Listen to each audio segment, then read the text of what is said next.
Hey, solopreneurs, quick note before this episode kicks off. This is part of the How to Grow Your Business series. I'm bringing in a whole bunch of experts between how to grow your business on LinkedIn to how to handle your team and make sure that you're managing your contractors the right way to really help you grow your business. I hope you enjoy these episodes and have a fantastic listen. Hey, solopreneurs, Gabe here. Today we have a fun conversation. You're going to love hearing from these two guys. I've got Josh Munoz and Derek Hurtado of Grow Now Digital. And they're going to talk about the best ways to grow our businesses via LinkedIn. And so rather than go any further, I'm going to jump right in and let you guys listen away. Enjoy this conversation. Josh and Derek, thanks for being on the podcast. Thank you for having us. Yeah, guys, I'm excited to have you on. I have to say, this is the first time I've ever had two people on an interview at the same time. So this is kind of exciting and fun, all in one. But I've got Derek Hurtado and Josh Munoz of Grow Now Digital on today, and we're going to basically talk about how to grow your business online better, faster through LinkedIn.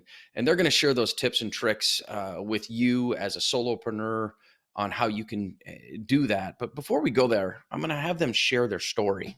So how did you guys come together to form Grow Now Digital, and help us understand where you guys are coming from? Yeah, I mean, I guess I'll go first just because I guess I'm the originator of it. 5 years ago, I started Grow Now social media agency. And my intention with Grow Now was to help people with their marketing. And the reason why I was so passionate with marketing is because previous to starting Grow Now, I was teaching karate. And, I was impacting, you know, people's lives, people building their confidence, their discipline, their self-defense skills, right? Achieving the rank of black belt. It was super meaningful for me. However, the number one overall kind of obstacle I had was always lead generation, right? It's like, how do I actually grow the business? And from starting the karate, from working in the karate school, I just became addicted to personal development and business because for me, growing my business meant impacting more people. Right. So that's why you see a lot of books behind me. And I just kind of replaced TV time with learning. And, I come from the school of hard knocks, right? I dropped out of college to teach karate and then just became addicted to business, personal growth. And, I had so much passion and I realized then I wanted to start my own business, right? I realized like true financial freedom for me was be able to dictate my income and how I work and when I work, right? And, doing so, I was able to really understand where social media is going. And I was at the in between stage where I ran a brick and mortar business, but then I also was in social media just by growing up, right? So because of that, I had the perspective of knowing how to market in person, and I just translated that for marketing online, right? And that's why I started Grow Now, and the reason we called it Grow Now is because we want you to do simply that. No one wants to grow later, right? I never really found anyone who wants to grow later. So fast forward 3 years later, I was able to build a business where I was able to then move from Boston to Arizona. So I got out of the snow, which was one of my top goals in life. And being in Arizona, I was, having trouble in my business in the system side and the operation side. And it's funny because me and Derek met through Instagram. So it goes down in the DMs when it comes to Instagram. So we're both avid, believers in social media, and we connected through Instagram. He had an Instagram page called Let's Go, and I had a clothing brand at that time called Let's Go. So you were kind of messaging each other like, oh, I wish I had your Instagram name. And we started talking from there. Then we got a chance to meet up at one of our mentors' mastermind. And, then I ran into Derek at a coffee shop. And I remembered that this day like it was yesterday. It feels like yesterday which is crazy. But I met Derek at a coffee shop. I'm like, hey, what's up, man? Like, you're the one from Instagram. And we were just like, what are you working on? And then it's like, we just started having a conversation. And I was like, hey, I'm looking for a person like you. You're looking for a person like me. And then, fast forward when we partnered up, we transitioned to Grow Now Digital. And then the rest is history from there. It's an awesome partnership when you're able to find someone who complements, you know, maybe your weaker side. So it really allowed us. We're very clear on what we're looking for, and now we have grown out digital, and we've been kicking ass ever since, and it's been awesome. So before to go to Derek, how long has Grow Now Digital then for you two been together now? How long has that been going? So that's been going since 2020. The beginning of 2020, we met towards the end of 2019, and it's crazy the amount of growth you can have in your business in a short period of time when you have the right people in place. So it's like we've been in business for going to be 2 years, but it feels like a decade. That's amazing. That was a really good partnership and a good connection that you guys had that allowed that to just flourish. That's really cool. Thanks for that, Josh. Derek, anything you want to add to it? Yeah, I would say to kind of lead up to that, while Josh was focusing on karate and learning about marketing, for me, I was kind of already in the trenches working with influencers as a photographer and a videographer early on with Instagram. And I was focused on constantly helping businesses grow.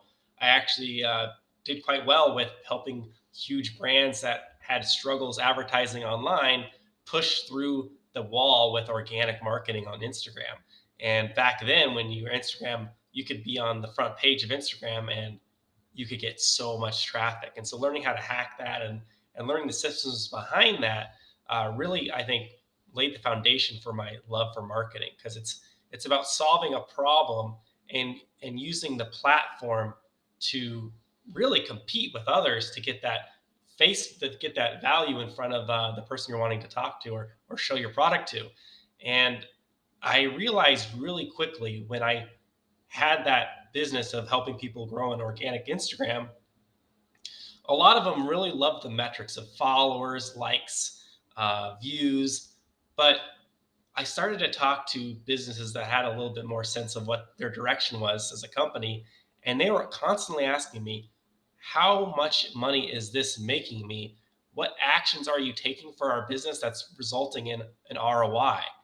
And I couldn't answer that for the longest time. It actually kind of stuck with me when Instagram got stricter on buying followers and buying likes and all the kind of tricks people were using at the time.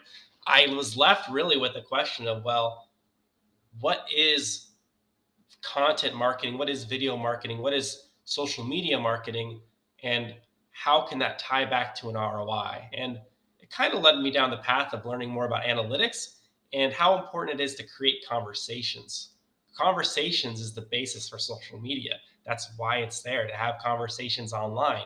And so as my journey progressed, I, of course, like Josh said, met up with them. And during that time, I spent a lot of years learning marketing from a paid advertising side, learning about different platforms outside of Instagram, like LinkedIn, the one we primarily focus on now, as well as the tools behind the social media. It's a lot of people we come across, especially clients, they see the front end of marketing from their competition. They see videos, they see social media, they see all these visual representations of a company, but they don't see the behind the scenes. And so for me, I feel like that incorporates a lot with my story, is constantly learning about the behind the scenes aspect and bringing that to light, pulling the curtain so that people can actually see what it takes to build their business and have that ROI from social media.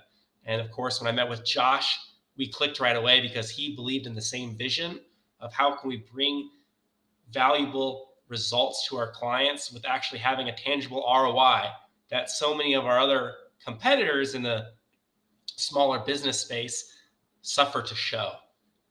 And so, with the future of technology and how we can constantly bring these huge companies that have all these tools at their disposal, small business owners are now getting those tools at the budget of a small business owner. And we're just constantly learning those tools and provide them to our clientele. And I think that's an important part to add of our story is we grew because of that. And we're here, I think me and Josh are here because we spent the time to learn those tools for ourselves and it's reflected. I mean, in the pandemic is when we started our company, and I feel like that's when we had the most growth, even in the hardest of times. Very interesting. So, if you don't mind, I mean, what are some of those things that are behind the scenes? I mean, I agree. As a small business owner, I mean, I look out and I'm like, okay, if I'm going to spend any dollars, I need to be able to see some money come back. And every one of the solopreneurs that are listening feel the same way. I assume all of your clients do. So, what are some of those things like behind the scenes that go on? Because I agree, you look at and see someone's Instagram, you see someone's LinkedIn, you see, oh man, that video, what a cool idea. I wish I would have thought of that. That type of stuff happens. Yeah, it's tough because we sometimes, especially as being a solopreneur or small business owner, we sometimes get that vision of us being this grand personal brand, and so we get magnetized towards that. But what I go through so many times with our clients, because they're constantly bringing this up, and we're constantly having to give them some clarity that the nurturing and the following up is one of the most important parts of your business. And that is sometimes left to the nethers. Like, we come across a lot of clients that use maybe a Google Doc or a spreadsheet to keep track of all the people they've talked to. They're not organized. There's no understanding there's no even real clarity of a process beyond, okay, now people see me, what now? And I think it's sometimes, we forget as humans, conversation is something that can be somewhat real natural. And so having a conversation, going through the process of what a conversation looks like, having a tool like, we use this tool called a CRM, which is a customer relationship management tool. And really, it's a tool that enables you to organize and manage your relationships. That's pretty much at the end of the day what it is. We as humans can't remember everything. So why not put it on a tool that allows you to remind yourself when you need to talk to someone, remind you of when or where people are at in your sales process, and to overall just have clarity on what your overall business's growth will look like. I mean, how many people could say, oh, for the next month, I think we can forecast this amount. When you have that clarity, it just helps you grow as a business owner and not so much as a hustler.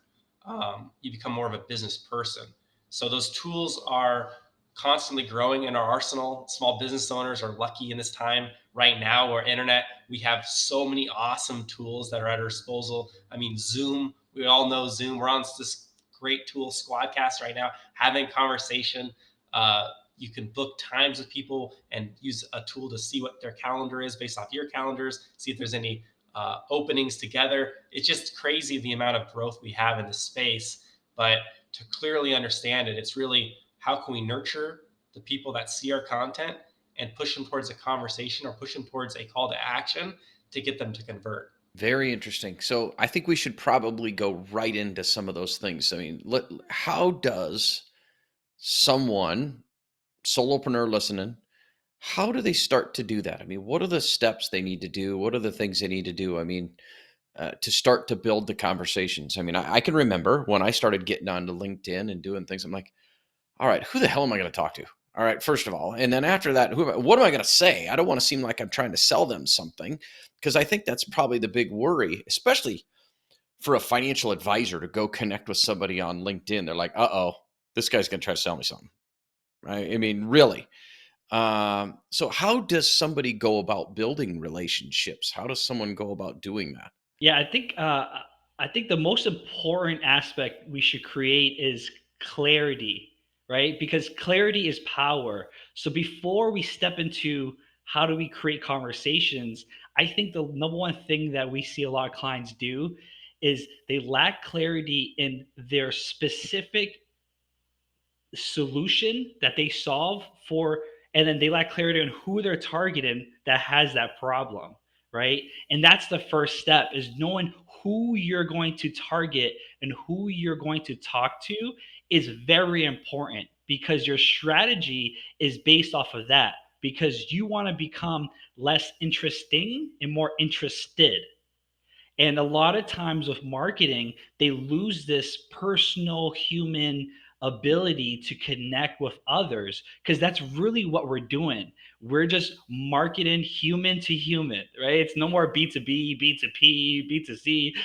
You're speaking to another human, and nothing's changed of psychology or marketing and for me, I love traditional old school marketing because it's never really changed. It's really on being interested in the person, but knowing who that person is, what is it that they're dealing with, and then how is it that you solve their problem. Because when you're clear with that, you understand that it's your duty and mission is that if you can really help solve these problems for these people, I believe it's your mission to go out there and create more conversations with these individuals because you have a right to do so. Right. And I think that's the first thing, right? Is mindset. A lot of solopreneurs, they get this how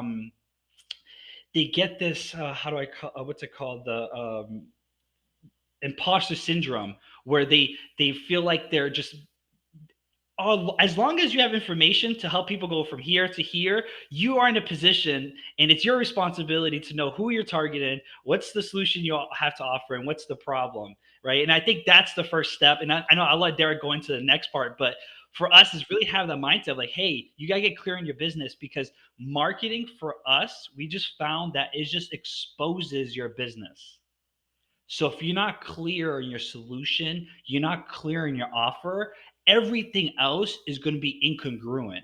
So you want to get clear on what is it that you're offering, and then that clarity is going to allow you to go to the next step, which is actually go into the conversations. Yeah, and to kind of go into that, I think a lot of times we think about how we can create conversations. That's not the struggle. That's not the problem. We can easily reach out to people. It's what are we going to tell them and what are we going to talk about? I think that's the real question that people should be asking themselves. That's the reason why some people don't reach out, because if you knew exactly what the conversation was going to be and what you're going to discuss, you'd be talking to people all day long. That's what we do. We talk to people all the time because we're having a conversation that we already kind of pre-planned in a way. And let's dive into that. So how do you kind of pre-plan a conversation? Well, like Josh said, instead of trying to be interesting, be interested. That's really about asking questions, because you can't assume that just because you walk up to someone, let's say you're in a networking event, because I feel like this is a lot easier to visualize. If you walk to someone up at a networking event, you're not just going to say, "Hey, I offer this product. I think you'd be a great fit. I know you're in this room and you're maybe a coach. I help coaches. This product is $9.97." They're going to look at you like you're crazy. They're going to look at you like, I don't even know you. And we sometimes do the same thing online. We like to just go up to someone that we never seen before and start telling them about what we do and what we offer and how we can help them. But we don't even know if they're a right fit for us. We don't know if they actually have the problem. And so for us, we need to ask those questions. And that's what we tell every person to do, is when you get on a conversation with someone that you never met, you really got to get an understanding of where they're at. How many times have you asked, where are you currently at, customer, or where are you currently at, prospect? What's currently going on in your business? Where are you at now with your life? Where are you at now with your relationship? But depending on what kind of business you offer, you want to ask them, what's the situation of that area? And then get clarity on where they want to go. What is it that they want to become, or what they want their business to be, or what they want their relationship to be, or whatever the problem is? What is that point B? And when you get clarity on point A and point B, now you can actually have a conversation with them. Now you can actually get clarity, because what's in between point A and point B is where you are a master of. That's where you are either a guide for, or you provide a solution for, a product for. That's your expertise. And so now that you've given them an area to focus on for this conversation, you want to start to ask them, well, so what are the obstacles? Why aren't you at point B? Why aren't you there? Why isn't the solution here already? And that's when you can start to have a conversation where they are answering questions, and they are answering, well, what are the obstacles? What is my pain? What is the problem? Why aren't I taking action? Why aren't the results coming my way? And then from there, you're able to build trust and credibility and start to dive more into like a few other kind of sales questions we ask, which are like, is this something that you're really wanting to do, like commit to now and change now, or is this something you want to put off for later? Doing that, just that conversation in itself helped us so much, because now we can actually move them towards a conversation that would involve more of the typical, here's what I do, here's how we can help scenario. So if you're someone that's wanting to sell a product or a service, and you want to talk to the people on the phone, you want to have a conversation, this is, I think, the best way to do it is have that triage call, that short 15, 20-minute call, like you would at a networking event, to get to know where they're at, where they want to go, and what's missing, how you can help them. I'm sure that somebody else is thinking this. Somebody listening is probably thinking this. Okay, so how do I start the conversation without sounding like I'm trying to sell them something? Because I can tell you this, every single person listening, and even you two guys on the other side of the camera, have been the victim of the LinkedIn Connect pitch. It's, hey, love to connect with you. Connect. By the way, I've got this. When can we get on the phone and talk about it? It's like, I'm sorry. I didn't put the bird up, but I wanted to put the bird up on the camera. So it's like, no. Don't do that. So how do you guys then either coach your clients, or how do you teach them to go through the starting of the conversation? Is it a process of following their information, liking the stuff, coming back in and maybe adding a comment, starting to try to build a friendship? I did some research here earlier this year regarding social media, and it kind of clicked. I don't know why it took me this long for it to finally click, but it was like, wait a second. You're at a cocktail party. All you're really doing is just trying to make friends. And you're not going to, at the cocktail party or at the networking party, walk up and say, all right, hey, I do this. It costs this. When do you want to meet? You don't do that at a cocktail party. So I guess, how do you guys teach people, or if you do it for them, how do you start the conversation? Yeah, I love this question because we get it all the time. That's the biggest fear is like, well, I don't want to come off spammy. I don't want to come off that way. But we forget social media, and especially LinkedIn, the platform we love to be on, is all about creating connections. And so the messaging we hear time and time again, well, I want to give them a lot of clarity about what I do. So if they do want to get on a conversation, they feel like they know what's going to happen. They know all about me. Wrong. There's two mindsets that happen when you're scrolling. Because remember, we sometimes can overthink that, yeah, we probably won't respond to everyone. But I've had so many times where we've sent out messages that were necessarily from our assistant or from our system. And we've had them get on a call with us, talk about the process of what we do. And then they're like, wait, did you guys do that to me? They don't even know. They had no idea that that was part of a canned message or something that was more mass sent. And the reason is there's two thought patterns. One is, are you selling me? And two, who is this person? I think that's the decision that happens is when you give out a lot of information, they immediately like, oh, this person seems salesy. What are they trying to give me? What are they trying to do? When you're very discreet and just say, hey, I noticed you're also in this industry. I love to connect. I love being a soundboard for people like you or people. And at the end of the day, I just want to have more connections. I'm getting into this LinkedIn thing. I thought I'd reach out. I didn't mention anything about what I do. I don't mention anything about what I offer. I don't even really mention about much of it at all. And what happens is because of that, well, one, that's different than the status quo of a big long paragraph email, which people usually say, dear blank, blah, blah, blah. Sincerely, I don't put any of that. I make it just like a casual DM. And what people will do is they'll click, oh, well, who is this person? Who's Derek? They click on my profile. And now, instead of them thinking about it being spammy and salesy, they're looking at, well, who is Derek? What does he do? How is he from this industry? They might look at my experience. They might look at some of my videos. Okay, now they hear my voice. I have maybe one or two videos on there. I don't post on LinkedIn that often. I post on there a few times a week, maybe a few times a month. But because I have that profile, they now come back to that message and say, yeah, why not? Let's have a conversation. And most do. Surprisingly, most were willing to have a conversation. There are definitely people that say no, not interested. There will always be that person that thinks that the world's out to get them, and they will say no to every single person. But time and time again, client after client, we've done this process, and it's been the fastest, most efficient way to get conversations. And most of these conversations lead to the highest ticket sales that a person offers. Usually, this approach builds the trust and likability so fast that we have a lot of clients only selling their highest ticket offer through this approach and not even bothering with their low ticket offer or their more social media marketing funnel approach. And so that's, I think, the big distinction is creating a conversation, a short message that really says the truth. I just want to connect with you. You're in my industry. you don't know if you can help them. That's something you can find out on the call. But your goal is to drive them to a phone call, because on a phone call, it's a completely different situation. You're way more open to the conversation, and you're able to take control right off the bat. Because when someone's on the phone with you, that's different than when they're behind a computer screen or behind their phone. And so that's our approach of how we do it, that has seemed to be really universal. I mean, it kind of makes sense. You go to a networking event, what would you say to the person you walk up to? That's kind of the same with LinkedIn. You find a commonality.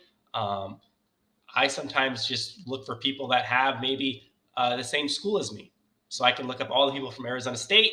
I know that they went there, and they see that. I don't need to even mention that in my message, but they'll see that on my profile.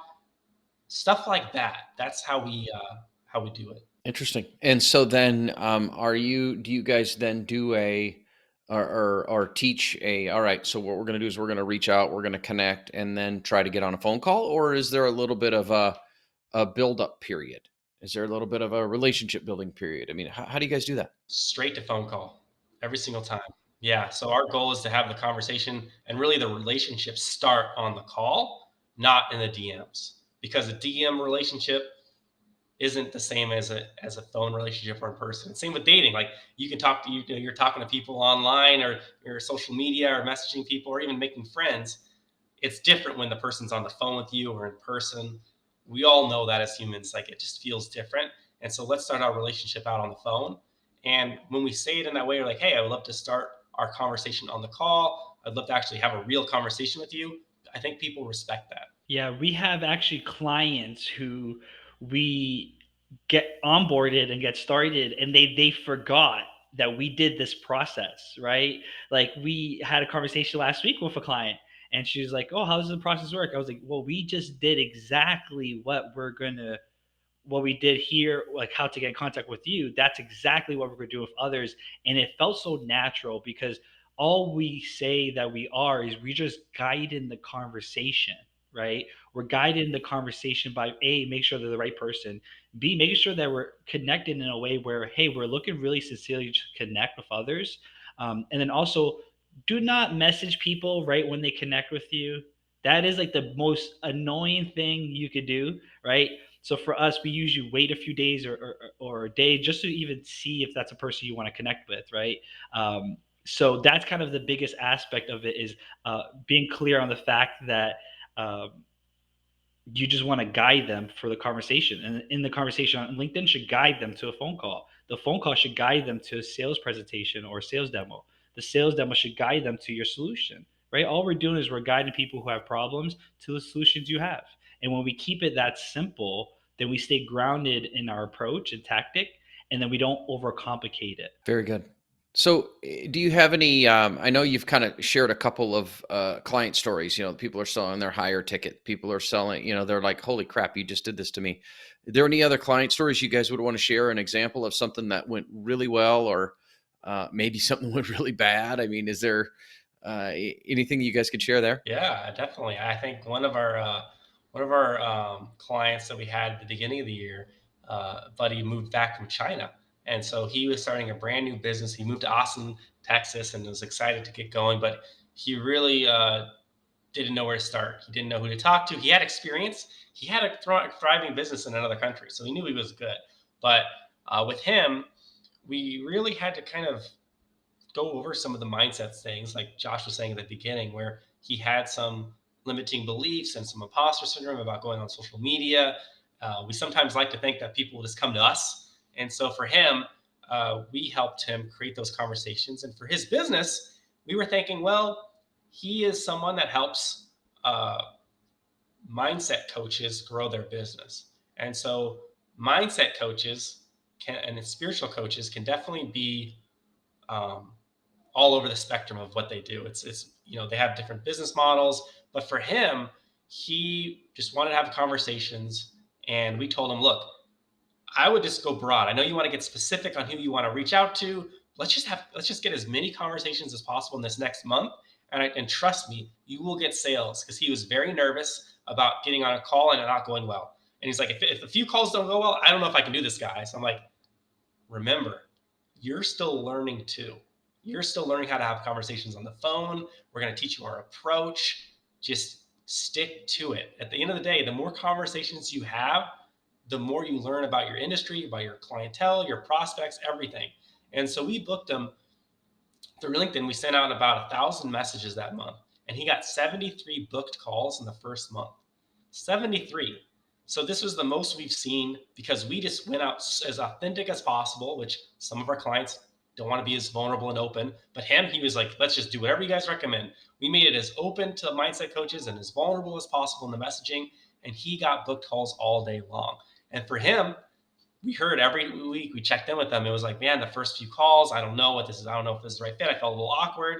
By week 2 or 3, he was having so many conversations. He was literally telling us like, guys, this is getting wild. Like I'm actually helping these people get clarity. I've already got a few people signed on. And by end of the month, he had 9 clients out of those 73 calls. And for him, yeah, those were a lot of calls and to get to 9 clients. But for him, he really had to work through that process. And now he's getting a lot more consistent calls that are not as big as the 73, but down to more of a niche. We've been able to kind of zone in on who he really works well with based off those calls. And now he's averagely closing like a few a week. And he's been growing his coaching business to now where he's hiring a sales rep that we're helping bring on and train as well. And he's growing his business over the course of it's been since March. It's been what now? 5-6 months. And so, wow, it's exciting to see stories like that where, person himself solo, grew his business, ended up growing to big enough. He got a business partner now that joined on. He has a sales team. He's building his team all around this process of authentic conversation. And because people love that. I mean, at the end of the day, I think there's so many marketing funnels that he could have tried, but we sometimes forget we're just new to this. Like it'll take years for us to really understand the customers' pain points and the problems they need and their stories and how we can relate to them. If you can get on the conversations like this guy did, you can see some serious results fast. Yeah, and that actually puts him right where he wants to be. He wants to be in the client conversation. So that's really interesting. So help me understand then, how do you guys package your services? Explain that, if you would, please. Yeah, I'll get this one. Yeah, so how we package our services, we do a monthly retainer for our LinkedIn outreach. However, what really is the benefit of working with us is our experience to walk you through this process, right? About 90% of our clients that come to us, no matter what level, we work with clients who are doing 7 figures online. We work with clients who are just starting out, right? No matter who comes to us, what we found is a lot of people struggle with the sales process. So one of the things and the biggest benefit of working with us is not necessarily getting a sword, because I always relate this to martial arts, right? Anyone can hold on to a sword, but a samurai holding onto a sword is a totally different weapon, right, than a regular person holding the sword. So it's never about the actual system you have set up. It's like, how do you actually use the sword to achieve your goals? And we're really good at not only giving you the sword, which is the path to leads, but we're really good at teaching you how to actually create the conversations so they become a sales qualified lead, and then B, how do I actually close them, which I always say, build a common vision with them to help them solve their problems. So for us, that's our usual setup. Is we have a Facebook community that we dive into for coaches and consultants and a lot of solopreneurs who are starting out and need to grow their business now. But that's the biggest takeaway with us, is walking people on how to actually use a sword. And then because of that, we do a lot of CRM build outs where, businesses and companies and solopreneurs want to hire us, where we can give them a huge, think about like all these big corporations, we could give them enterprise level CRM for their solopreneur business or their small business. So that's usually the setup with us. Is usually people get started with the lead gen, and then they need help with building out the CRM, and then from there we stay coaching them on the sales. So do you guys use like a Salesforce chassis, or did you guys create your own CRM, or what do you guys use for a CRM? Yeah. So me as a person that loves systems, I want to use the most advanced systems. But I realized that when you are someone selling, or maybe you hire someone that does sales, they're a people person. They don't want to deal with the systems and the software. And I learned that real fast with Josh. So I looked at the entire gambit of tools. And while I knew Salesforce and HubSpot and all these others were house names, they were rather expensive for my budget. They offered some entrepreneur packages, but they're real limited in what they offer. You really have to pay the big bucks. And then there was these other tools that were kind of simplified, watered down versions. And so I looked at the spectrum of all of it, and I thought the most important thing to me is all these CRMs are really managed relationships. What's the most user friendly, intuitive one? And so we found a tool called Pipedrive, which is the one that we started using and fell in love with it. Josh loves it because, from his standpoint, it enables him as a salesperson because he focuses mostly on the sales calls for our business. For me, it gets me the ability to see a dashboard of where we're all at, where people are at. I don't have to ask Josh every day, so where's this person at? What happened with this person? He was getting annoyed. And so the data is there on Pipedrive. It's easy for me to see. I can look at it on my phone. And the price for us two together for like their advanced plan, I think $65 a month, which is way below a lot of the others. And I always tell people, like, just because we recommend Pipedrive, I think it's most important that you find the CRM that you like the feel of the most. Because at the bare minimum, basics of a CRM is you have a pipeline that you have, like almost like a factory. There's a prospect comes in, they go through the machine, and they come out the other end. Like, that's a pipeline. Every CRM usually has that. It has reminders for each of those people, each of those deals in the pipeline, so that you can not don't have to think of it on your own. And there's also ways to put notes and things you learn about them throughout that sales process that helps the person later down close them. So those elements are all there. Pipedrive, just time and time again, has been the easiest for us to set up for clients. It's really easy for them to get it. Even the strongest visionaries and strongest creatives that hate being bound to sets of rules, they're able to use it and keep their business growing. So that's the one we recommend, and we're certified by to help. We love having a relationship with the different softwares.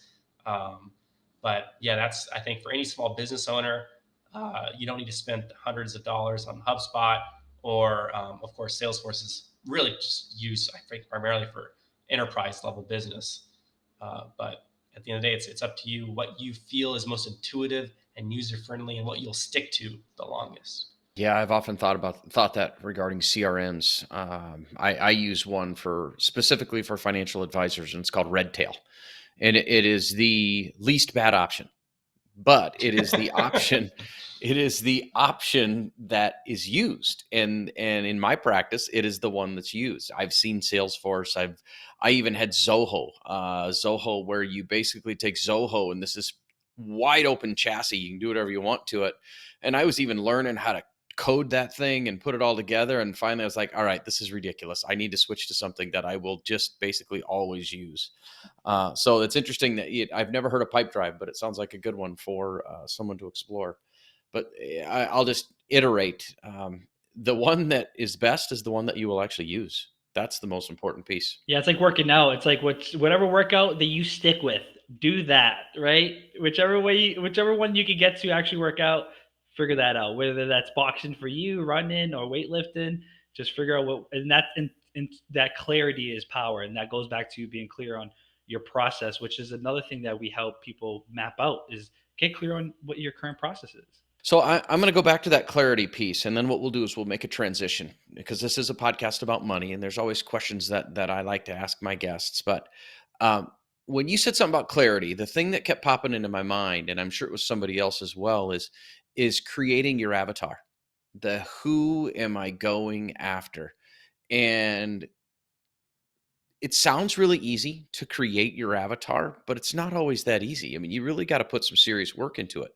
Do you guys provide a little bit of coaching on that area as well, as like, here's how to create your avatar, here's how to then find that person to get that clarity to then start moving forward? Do you want the real answer, the true answer? Yes, I want the real. I don't want you to lie to me. You got to have conversations. You can do all the research in the room, but until you get that experience, you're just not going to know.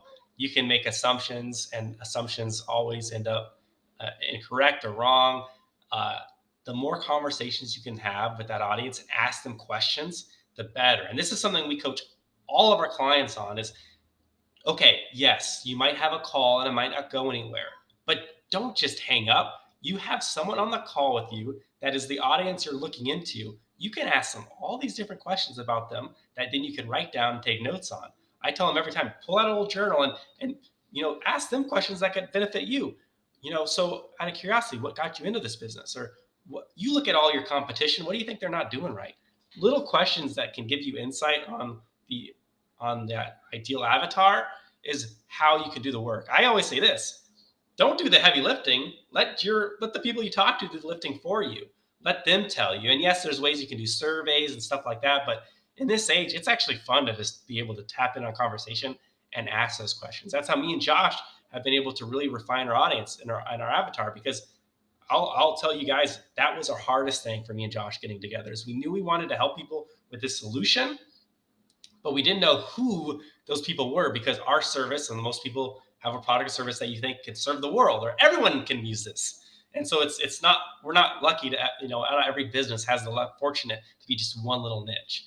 And so I like to start big, have conversations with all those different types of people, and slowly dwindle it down. And over time, you will have that avatar, and it almost becomes like, oh, I thought this was the avatar all along. And so what I'm going to ask is then, what is your guys' avatar? Who is your ideal client that you guys are looking for? Yeah, for us, it's very simple. It's coaches and consultants, majority of them being solopreneurs who are really looking to grow now. We started this process and approach on LinkedIn out of necessity. So when me and Derek partner up during COVID, I was working with a lot of small business owners. And when COVID hit, I lost like $100,000 a year worth of clients overnight, right? Like if you go to our Stripe account during that COVID month, it was this way, right? So one thing about business that I've learned, and martial arts taught me this, is that everyone has a game plan until they get punched in the mouth. And one thing for us is we realized we use that opportunity to get more clear on, let's create these conversations, and we just started being honest to ourselves, like, hey, these people are great to work with, these people are not great to work with. So for us, coaches and consultants, it's easy for us to work with because A, we bring the mindset side, and B, we bring the system side. And those are two things that allowed us to grow and scale. And all we want to do is just help and share and help as many coaches and consultants go to that next step. So it's really, we love impacting the world. It's just we can't do it alone. So if we can use our gift to help other people impact the world, then we make the world a better place. So for us as coaches and consultants who are really looking to grow now, we deal with people with seven figures. We deal with people who are starting out, but people who are willing to put in the work and the growth is usually our cup of tea. So we track a lot of, the people who are really making a difference. And you can't see that for a lot of marketing funnels, but on calls, you can kind of get more insight on, especially if your business has a smaller clientele list, or you're more picky on who you work with and you're involved. Having those conversations, you can see a lot of the elements and character of that person, because we say no to a lot of potential clients because they're not a right fit for us. They have different beliefs. They're more egotistical maybe, or they want this huge thing, but they're walking on sticks, like they have no real foundation. We want to look for coaches, consultants that are wanting to build a clientele list, that are willing to be open-minded and listen, and willing to have communication with us, and willing to be open to the vulnerability of what they're dealing with. And that's something that we value a lot. Our values of a business, I think, are important to have written out. Anyone that has a business, you should have your business's values, and they usually align partially from your personal values. But me and Josh, as a business partners, we need to make sure we have aligned values, and those values really have helped us get our avatar, because they leak into who we want to attract and who we want to push away. Makes total sense. I love it. Absolutely love it. All right. So this is a podcast about money. And in this podcast about money, I have questions I like to ask everybody. And there's 3 questions that I always ask. The first question is, what is the smartest thing you've ever done regarding money? And tell me that story. Whichever one of you wants to share that would be great. I'll do this one because I feel like this was my biggest problem. And with Josh, especially when we started working together, we luckily um, immediately searched for a mentor to help us with our business. And so for me, I was one of those what I see in the bank is what I can spend today type people. And so I was really excited. Like, we closed a big client. Let's go out and eat. We have this $10,000 client that's paid us. We have all this money. I'm a $10,000 a day person. But we sometimes forget 2 weeks from now that expenses kick in. We have different things going on. And 2 weeks from now, we're not a 10,000 a day person anymore, our business. We're, oh my gosh, where am I going to get money to survive type business. And so I think the greatest thing we ever did was count our money and do it in a way where we created a spreadsheet that allows us to not only track our expenses and our income, but over the day by day period. So it's really a way for us to kind of forecast what our end of day balance will be throughout the next 30 to 40 days. And that has helped us a lot because, yeah, we can have bigger forecast projections, but just having that simple sheet that me and Josh can constantly look at.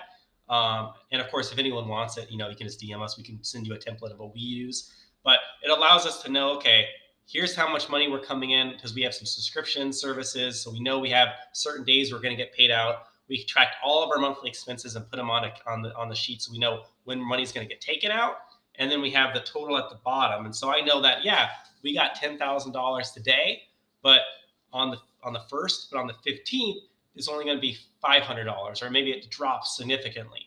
So now we can strategize and be like, well, Josh, we can't take out any of that money because we need to have a good cash buffer in our business at all times. And ideally, as our business grows, we want that buffer to be bigger to where we could almost pay ourselves out months without any income coming in. And so that's something we learned early on. And we started to grow our cushion. We started to look at how we can pull out money in a smarter way. We only pull out money twice a month right now, on the 1st and the 18th. And that allows us to make sure that we're as lean as possible with how much money we take out. And we're clear that if we take this money out, how does that affect our growth for the next month or so? And if clients maybe drop off, do we have that reserve? Are we taking too big of a risk or a smaller risk? Different things like that. Having it all there, having a sheet where we can track that end of day balance, I think has been our smartest money decision ever. Because before that, I was bad. I would spend our money as fast as it came in. I'm like, Josh, we got to get more clients. And we would get so many clients because we were just spending it like, oh, I want to try this CRM, this tool, this tool, this tool. Next thing you know, we're racked up 5,000. We're spending more money than the clients are paying us. And I'm like, gosh, this is not what Josh signed up for. And I don't know who I became. But when you ground yourself with the numbers and you have clarity that, look, you can't do that because there is a result that'll happen from it. And visually seeing that for me really clicked. I think that made me change my mindset is when I finally visually saw the numbers be affected by what I spent. That is awesome, by the way. And what you basically talked about, and nobody likes to use the wording, but it's a budget. You talk about a budget. I hate budgeting. I'm a financial advisor and I hate budgeting. I mean, I do. I can't stand it. But I also know the value of it. And what you basically just did is hit home beautifully the value of budgeting. So thanks for that. I appreciate that. All right. So the other side is, what's the biggest money mistake you've ever made? Although you kind of had a little bit in that, Derek. But what's the biggest money mistake you've ever made, and what's that story? Okay, here's how I embarrass myself. So let's talk about that time when I was doing the social media growth business. And so in that industry, you're on social media too. And so you want to have this cool presence of being someone on social media. And at the time, I was selling that. I was selling this vision of having lots of followers and lots of views and being a cool influencer. And so I had my first 50K month, and I was just in sure joy. I literally could have 2 cards in each of my hands. Like, that's how excited I was to go and be that person I want. I mean, I got some people verified on social media. I got some people, like, some huge results with growth. I had a subscription base of like 30 people, all paying me a good amount of money. And I was ready. I remember going to the store that I always wanted to go to for clothes, and they had these Prada shoes, and Josh knows because I still talk about these shoes all the time. I can't stand them, but I got those shoes, and I was like, I spend money on high end food. I was buying a lot of just random stuff, tech stuff, and then the next week, Instagram came out with an update that prevented all of the service I was providing overnight. And and my Zoho, my subscription tool that I had from Zoho, accidentally charged every single person I've ever had as a client. For every single person. It was a bug on their end, and it was the first of the month on a Saturday. So these people are wanting to pay rent. I literally had $50K in income, obviously with some expenses, and then I spent more on expenses. And I was in a situation where now me, that just made all this money, has to go figure out how to get a loan to pay off all these people. And I will never make that mistake again. That was probably the most stressed, brutal. I woke up with 13 missed calls. I was having to call people to refund them, trying to figure this out, trying to call PayPal, trying to call the Zoho. It was a mess. And for me, I like you said, a balance did not exist. A negative balance existed after that, but I never had a budget, and I never really understood that. For me, I think a lot of solopreneurs and entrepreneurs that start on this journey, they're looking to surpass that amount of money they would make in their day job. And so when you surpass that, you become different, and you sometimes struggle adjusting to that. I know you probably might have some insight on this too, because I feel like I still struggle with this sometimes, is when you hit that new level of earning money, it feels weird. And sometimes you want to spend it to get back to your comfort zone of what you should be making in your mind. And that's something that I've struggled with for quite a bit. I've got a lot better because I've made horrible blunders like that. And that really teach you a lesson, but it's still something I think I struggle even to today with, is constantly getting my mind to be in the right state for a different level of income. Oh, I see it often. What you're talking about is a money mindset. And I even listened to a podcast over the last, probably 12 to 18 months about someone who had come from a poverty mindset. And she had talked about this poverty mindset that she was used to, frankly, never having any money. And therefore, when she started to make money, she put herself back into position of not having it. Much like you just said, you feel like you need to spend down to get to where you were. And there's all kinds of tips and tricks and things that you can do to fix that. But I'll give you one of them.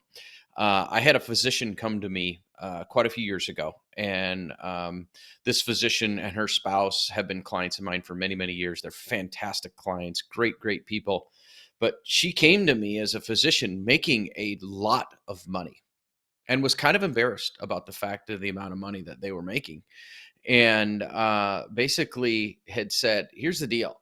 I know this is here. I'm getting paid really, really well. I just don't want to screw this thing up, but I don't really want to have to worry about it. Now, you get a lot of people come out of medical school. And they've got, somewhere between, $0 and $500,000 in debt, and they start making money, and they get this little bit of an entitlement mindset, like, well, I deserve it. But a few of them get it right away and go, I just don't want to have to worry about this. Tell me what I need to do.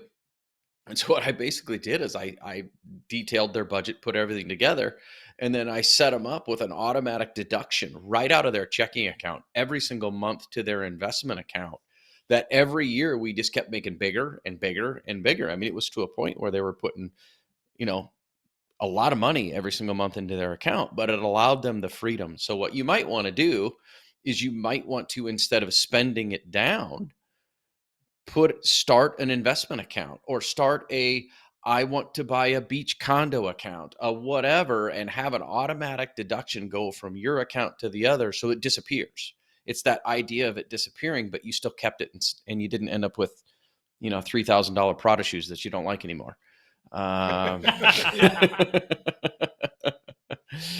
Yeah. So that's something that I do with my clients, where we're just like, let's just put it away. Let's get it out of the way so you don't even see it. And therefore you can keep living and doing and spending what you want and be comfortable. but let's budget that in the way and get it out of the way right away. But that was, I had to share that tip because it just dovetailed perfectly from your story of like, holy crap, I'm not used to this. What do I do? All right, I'm going to get rid of some of this money so I feel normal. So I get it. When you see the people that do have money, you're like, oh, well, I just got to do what they're doing. Go out to have restaurants, buy clothes. That's what they do, right? Yeah, unfortunately, some of them do. But it's what's behind the scenes. That's what people don't. It's what you need to learn. Exactly. It's that behind the scenes, which is, and I never do this on my podcast, but that's why people need financial advisors, guys. I love that. Yes, good job there, Josh. I appreciate that. All right, so the next question, the last question, and I want an answer from each one of you guys on this one, and that is, what does mastering your finances mean to you? Oh, okay. I'll go first. So I think for me, mastering finance to me is like mastering anything in life. And for me, martial arts taught me a lot about mastery because all of my masters and my master instructors, they had this white belt mentality of knowing that they're going to get beat up.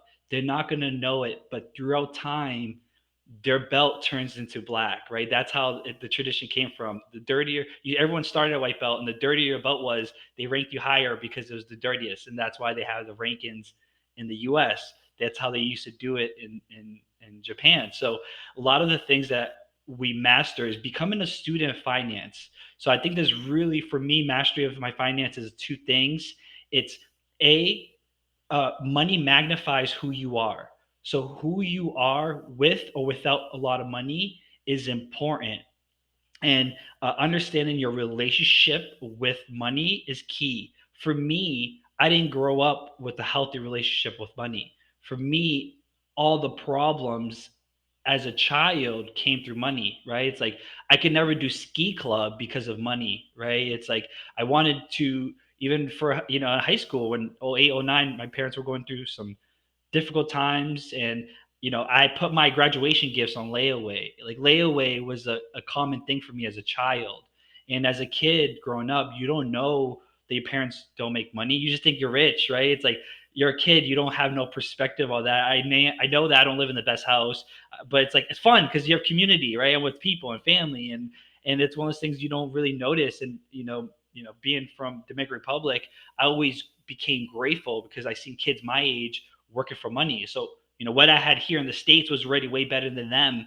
So I was always grateful for money. But then I had to change my relationship with money. And I then realized that it's a powerful tool that allows us to truly live our freedom.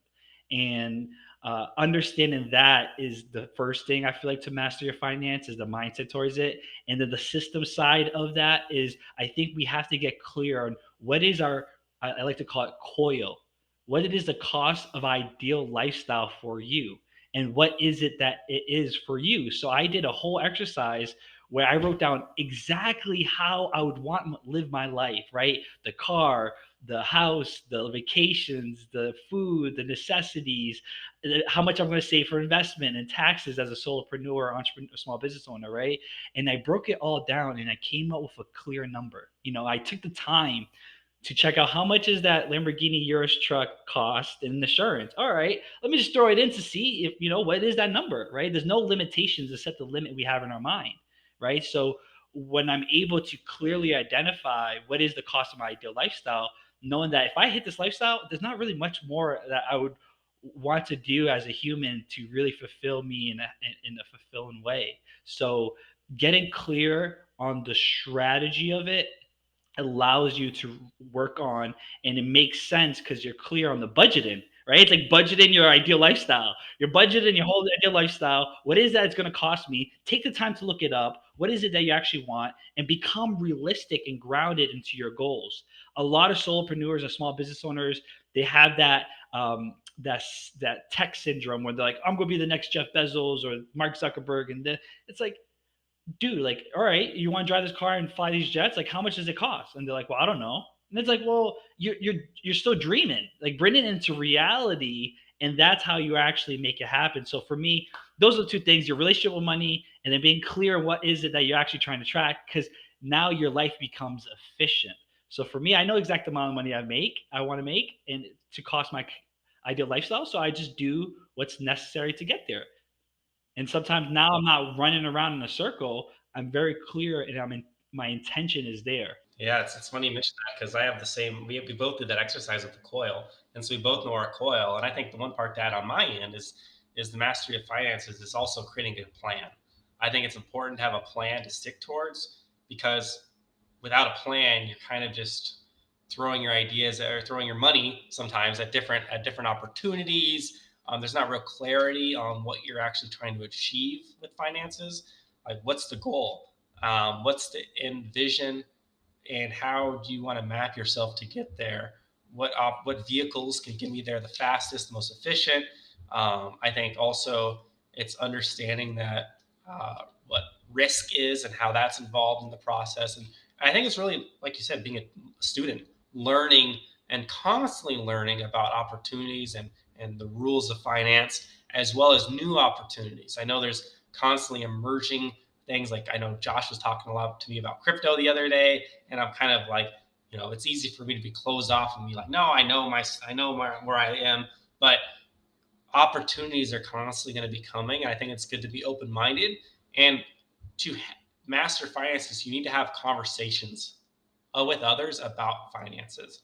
I see this. I grew up in a more well-to-do family and neighborhood, and a lot of my family were ashamed to talk about stuff like this. And even my friends, like they would have some of the most successful parents in the valley, and none of us would know what how they manage their finances or what they do because like no one wanted to share. Everyone wanted to show off, and for me, like that just turned me off as a kid. It's like I don't want money to make me an outcast. Like I don't want to build the biggest house to be as far. What I think I'm from Scottsdale, so I think the most popular thing was how far you can get your house from the street. So the longer the driveway is, the more who's who you are. And I'm like, I don't want to be like. I have to drive 5 minutes up this hill to hang out with my friend. Like my mom's like driving around, like really, like oh look at those beautiful bougainvilleas. I'm like, yeah, but they're never here. Like he's always alone. Is my friend. So I just always think about how it affects your life, and like Josh says, it magnifies things. I think it's really important to master being humble and being not you being identifying as what your money is. Like you aren't your money. The money is just a resource for you, and use it as a resource accordingly. Build the life not just for you, but also I think a lot of people my age struggle with this is that eventually we want to have a family. There'll be more expenses. There'll be medical stuff. There'll be all types of things that happen. And we have this invincible mindset. I think it's about gaining wisdom from finding a mentor that is primarily like has experienced a lot of those things. Maybe like a financial advisor and getting guidance so that you are clear on what other people have done so you can, learn because I didn't learn this stuff in school, and I think you have to learn it somewhere else. And so getting a lot of different feedback, different people from different walks of life, maybe those that don't have money, those that do have a lot of money. I feel like building a good 360 view of what finances are has helped me just grow already a lot in the last few years. Sounds great. Is there anything else you guys would like to share? Have a beautiful end of the 2021. And I know for marketing Q4, this is the time to put effort in now because we have a lot of holiday seasons coming up, Cyber Monday, Black Friday, Christmas, Hanukkah, all types of different events.